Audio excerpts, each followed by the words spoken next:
Qu'est-ce qu'une expression littérale? Comment développer une expression littérale? Comment réduire une expression littérale? Comment factoriser une expression littérale? Qu'est-ce qu'un polynôme? Qu'est-ce qu'une fraction rationnelle? Comment simplifier une fraction rationnelle? Voilà tant de questions qu'un élève de 3e se pose après les premiers cours de mathématiques. Mesdames, Mesdemoiselles, Messieurs et chers élèves, soyez les bienvenus à la Bacadémie. Dans cette série de 7 vidéos de cours portant sur le premier chapitre de mathématiques en classe de 3e, intitulé Calcul littéral, je vais vous donner la réponse à toutes ces questions. Voici la vidéo de cours numéro 3. Pour les deux autres vidéos, c'est-à-dire la vidéo de cours numéro 1 et 2, veuillez cliquer sur le lien en haut à droite de l'écran.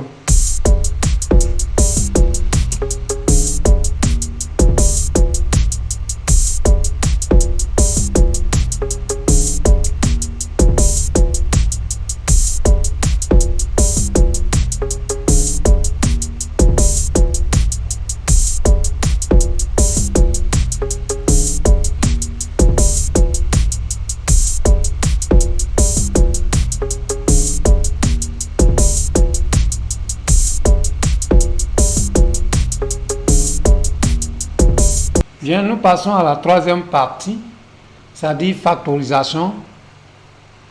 On va d'abord mettre en évidence un facteur commun. Activité. Mettre en évidence un facteur commun. Factorisons les expressions littérales A, B et C. Vous suivez très bien. Alors, on nous dit de mettre des facteurs communs en évidence. On prend le premier exemple, c'est-à-dire le grand A. On dit grand A égale à 2x facteur de 3x plus 1 moins 17 facteur de 3x plus 1. Alors, quand on regarde très bien, nous voyons que 3x plus 1 est répété dans les deux termes. C'est-à-dire, nous avons la soustraction ici et on a deux termes. On a le terme 2x facteur de 3x plus 1 et on a le terme 17 facteur de 3x plus 1. Alors 3x plus 1 se répète. Donc on dira que c'est égal 3x plus 1 en facteur de... Dans le premier terme ici, nous avons 2x. Donc 2x et on a moins 17 dans le deuxième facteur. Donc voilà. On a ressorti le facteur commun et on a factorisé le grand A. Le facteur commun ici c'était 3x plus 1. On continue, on prend grand B égale 3x facteur de 2x plus 1 plus 2x plus 1. Alors ici, c'est comme si on pouvait réécrire B sous la forme de 3x facteur de 2x plus 1 plus 2x plus 1 facteur de 1. Voilà, on n'écrit pas le 1. Alors, donc quand on regarde, nous avons un facteur commun qui est 2x plus 1. On dira donc que B égale à 2x plus 1 en facteur de... Dans le premier terme ici, nous avons 3x, un facteur de 3x. Et dans le deuxième terme, nous avons 1. Et au milieu, il y a un plus, donc ça fait plus 1. Alors, dans un premier temps, nous avons ressorti le facteur commun qui est 2x plus 1. Et ensuite, nous avons factorisé grand B. On dit C est égal à x facteur de x moins 1 plus 3 facteur de 1 moins x. On va ressortir le facteur commun. Donc, on regarde bien. On va ressortir un facteur tel que, par exemple, nous avons ici x. On peut écrire x facteur de x moins 1.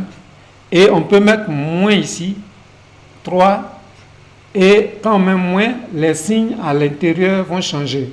Donc, moins x va devenir x. Et puis, plus 1 va devenir moins 1. On a sorti un facteur commun qui est x moins 1. Donc, on dira que c est égal à x moins 1 en facteur de x moins 3. Voilà. J'espère que vous comprenez. Et nous allons continuer. On arrive maintenant à la deuxième méthode de factorisation qui consiste à utiliser les produits remarquables, c'est-à-dire les égalités remarquables. Alors ici, on nous demande factorisons les expressions littérales grand A, grand B et grand C. Alors, grand A est égal à 9 A au carré plus 24 A plus 16. Alors ici, il faut détecter l'égalité remarquable qui est utilisée. Quand on regarde bien, c'est l'égalité remarquable A plus B, le tout au carré. On nous a dit que c'est A au carré plus 2AB plus B au carré. Alors ici, si on regarde bien, 9A carré, c'est comme si on pouvait écrire A égale à 3A au carré. Et puis ici, 16, c'est 4 au carré. Donc 4 au carré. Alors, on pourra donc écrire au milieu 24. C'est déjà 2 fois 3 fois 4. C'est-à-dire 2 fois 3, ça fait 6. Fois 4, 24. Fois le A. Donc j'écris, ça va nous donner 2 fois 3A fois 4. Voilà. Donc ça respecte effectivement au produit remarquable A plus B, le tout au carré, égale à A carré plus 2AB plus B au carré. Donc on continue, ça va nous donner grand A égale, c'est comme si on avait trouvé notre A, on dit que A c'est 3A, et puis on a trouvé B c'est 4, donc ça fait plus 4, le tout au carré. Et on a fini avec le A. On prend maintenant le B. B, on fait la même chose. On va venir vers ici. On dit que B égale à 64 moins 16x plus x au carré. Alors, l'égalité remarquable utilisée ici, c'est la même chose, mais attention, il y a un moins dedans. Donc, ça fait A moins B au carré. C'est égal à A au carré moins 2AB plus B au carré. Donc, on y va, ça donnera B égale, si on prend ici, ça fait 8 au carré.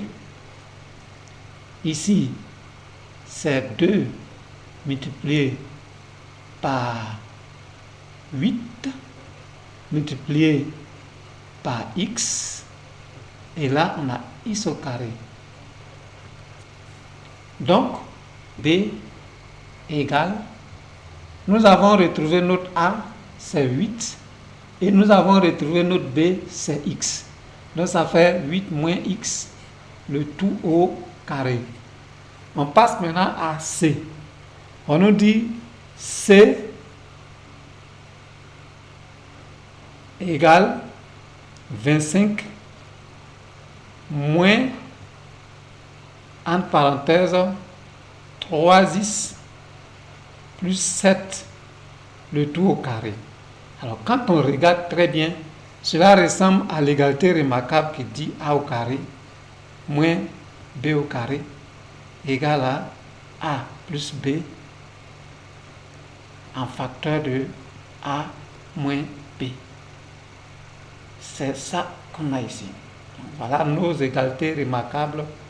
Je vous ai dit qu'il faut les retenir. Je les ai ici. Et donc, on va essayer ici. Si on veut bien prendre, ça va devenir donc 5 au carré moins, en parenthèse, 3x plus 7, le tout au carré. On nous dit que ça doit s'écrire sous la forme 5 plus celui-là, c'est-à-dire 5 plus tout le bloc 3x plus 7, voilà, en facteur de 5 moins tout ce bloc. Alors on dit que quand on met moins devant la parenthèse, les nombres qui sont dans la parenthèse changent de signe, ça fait, bon, on va écrire quand même 5 moins 3x plus 7. Voilà, ça va nous donner, alors 5 plus 7, ça fait déjà 12, plus 3x, en facteur de, alors nous avons ici, on va faire rentrer le moins, ça donne moins 3, moins 7. 5 moins 7, ça fait moins 2, moins 3x. Alors voilà, donc on a fini de factoriser les trois thèmes.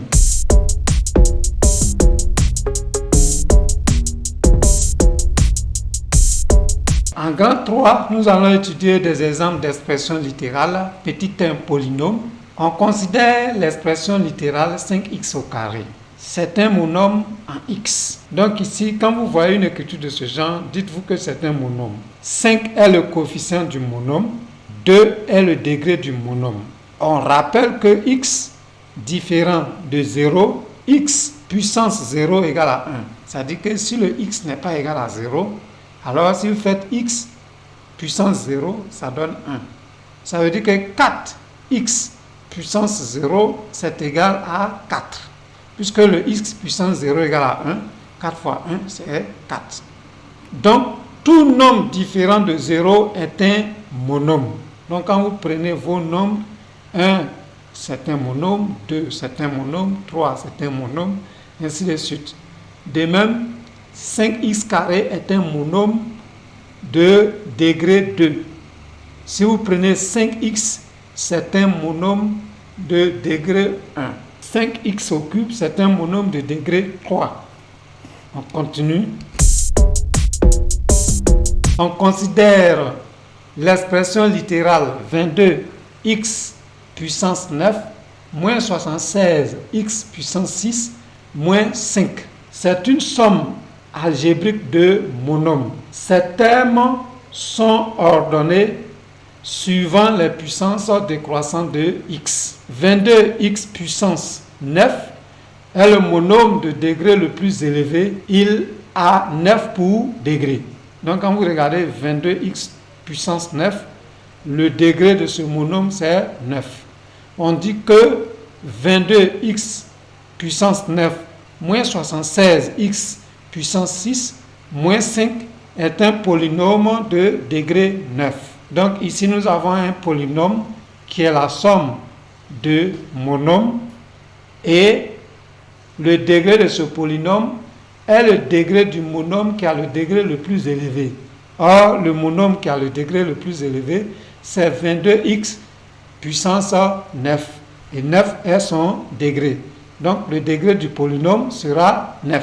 J'espère que vous avez bien compris cette notion de monôme et de polynôme. Cela met fin à cette vidéo et je vous remercie de l'avoir regardée.